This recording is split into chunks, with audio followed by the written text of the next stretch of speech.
Welcome to the PvP Beginner's Guide to Power Untamed. If you like massive spike damage, comboing with your pet, and a highly mobile playstyle, this is the build for you. In this video, we're going to look at build variations, damage combos, and defensive rotations for Untamed. At the end, I'll show you a demonstration, so you can see how I use all of these in a fight. Unlike other ranger specializations, an Untamed's pets will not cast any skills unless you tell it to.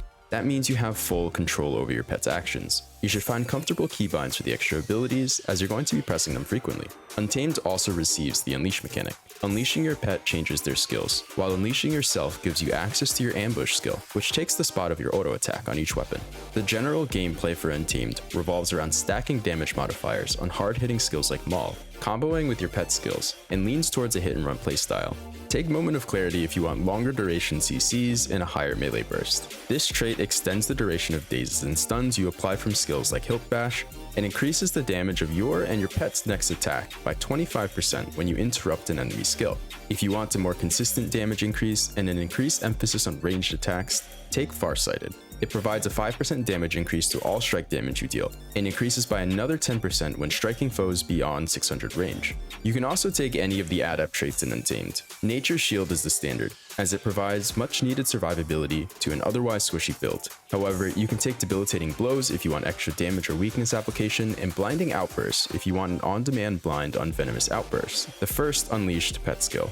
Similar to the adept traits, all of the Grandmaster traits are also worth taking. Ferocious Symbiosis is the standard for the extra damage and movement speed for yourself and your pet, but you can take Fervent Force if you want a 2-second cooldown reduction every time you disable a foe. There is an internal cooldown on the trait, so CCing multiple foes with a single skill will not give any additional cooldown reduction. However, if you successfully land your point-blank shot, counterattack kick, and Hilt Bash, you can reduce your cooldowns by up to 6 seconds. Taking Restorative Strikes will heal you for 10% of the strike damage you deal. This trait is a decent option, as it gives you additional sustain when you hit multiple opponents, but isn't very impactful in 1v1s. In this section, we're going to go over basic damage combos for Untamed. For your ranged damage combo, Longbow 4 into Longbow 2 and Smoke Assault at the same time.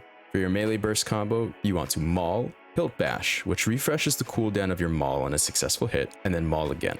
For your pet CC damage combo, Takedown into Maul or Rapid Fire. For the basic teleport combo, Hilt Bash and Unnatural Traversal at the same time, then you're going to Maul, Pet Swap to Drake, and then Tail Swipe or Chomp. For the advanced teleport combo, Unleash your pet, Unleash yourself, cast Hilt Bash and Unnatural Traversal before the attack ends, Greatsword Ambush while you Pet Swap to Drake, Tail Swipe, then Maul, and Chomp. This section covers the defensive rotations you can use to get yourself out of a sticky situation.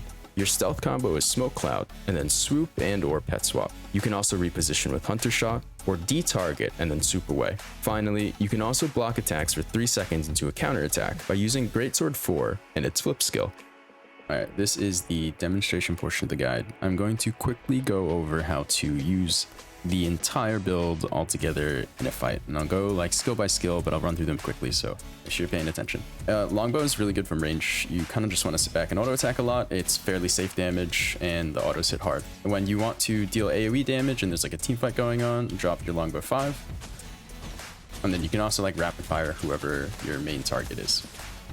If you want to peel for your allies or set up the damage from your rapid fire, you can go into point blank shot. It'll just knock them back, and the distance scales depending on how close you are to them. So if I'm standing closer, it'll knock them farther back. If I'm standing farther away, it'll just knock them down in place. Now, your Longbow 3, you kind of want to use this to reposition. So when you get this off, you can either disengage or use it to close the distance. So go invisible, and then you can walk up to someone and maul them. At any point in this, you feel free to send your pet in. You can, I generally like to start in Smoke skill. And you're going to Smoke Assault, and then you can knock them down afterwards into like Maul, move up behind them, Hilt Bash for the stun, and then Maul again. And then hold on to your F2 with your Smoke scale, because this is going to be your main way to kind of disengage from multiple enemies. So basically how that works is when you press F2, it activates a smoke field, and then you can interact with the smoke field. So I can leap through it. I can also pet swap and Clarion Bond. This trait right here is the blast finisher. So you will stack like 6 seconds of stealth on yourself, and this will let you kind of like reposition again and kite because enemies can't see you. And then aside from that, you want to basically like land your mauls as often as possible, and then you can also CC into mauls. So you kind of just want to like land the maul, and you can back out a little bit or stay if you're not really in any danger. And you can also use maul to buff your pet's next attack by 50%. So if I fully cast them all, I don't actually have to hit anything with it. You can see my pet gets an attack of opportunity buff. So that means its next attack, it's a lot harder. And it only works for a single tick of damage. So if you use like a multi-hit skill like Lightning Breath, only the very first attack of Lightning Breath is actually going to deal that extra damage. And yeah, so port combo, you can use this from behind walls as well. So I can, like if there's a wall here, as long as the target is not standing on a no port spot, I can go in, just deal a bunch of damage, and then disengage again.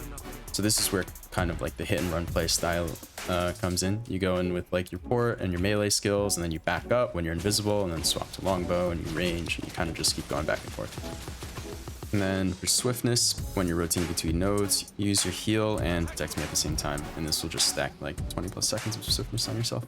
In terms of survivability, I already went over the defensive rotations, but if you want Condi clear, you have 2 sources of it, and you also have 2 stun breaks. So your full Condi wipe is mutate conditions, 30-second cooldown. It'll give you barrier from the adept trait in Untamed if you're taking Nature's Shield. It converts all of the conditions into vulnerability, so you will take more damage, but it is very nice when you get Condi bombed. Aside from that, you also have Cleansing Unleash here, so when you unleash yourself or your pets with a 10-second internal cooldown, you will cleanse 2 conditions off yourself. And then the other thing that you should definitely make sure you know the synergies for is the Remorseless trait. So Opening Strike is a damage buff that you can put on yourself and your pet. It refreshes when you gain Fury. You get Fury a few different ways in this build. You can use Mutate Conditions here, or landing any crowd control ability with the 2-handed training trait slotted will also give you Fury. So you can see here, if I land Hilt Bash, I get Fury. If I land the counter attack kick from the Greatsword 4, I also get Fury. Landing a pet CC does not give you this Fury, so the